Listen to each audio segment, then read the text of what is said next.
backed by Iran. Obviously, there's a number of conflicts now that appear to be entrenched and may well run a long time. Again, this just kind of confirms the new normal thesis.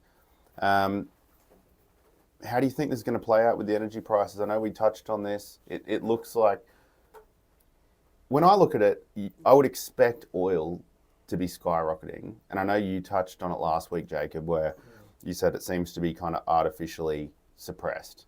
Well, yeah, there's some supply and demand stuff. And again, it's, excuse me, what Jacob was saying before about, last week about the Strategic Petroleum Reserve. The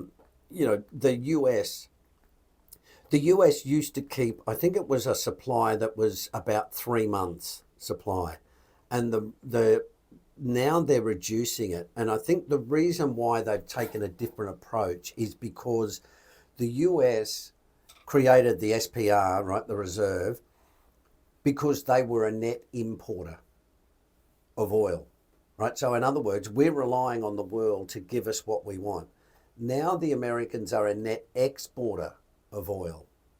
So they're saying, well, we don't need to have too much in reserves because we can produce it all ourselves. So that changes the dynamic, right? And a lot of the geopolitical dynamics is changing because America is no longer reliant on the Middle East. So the Americans say, well, really, do we have to go out there, do we have to go over there and sort them out again? Right? Saudis are fighting and, oh God, the Iranians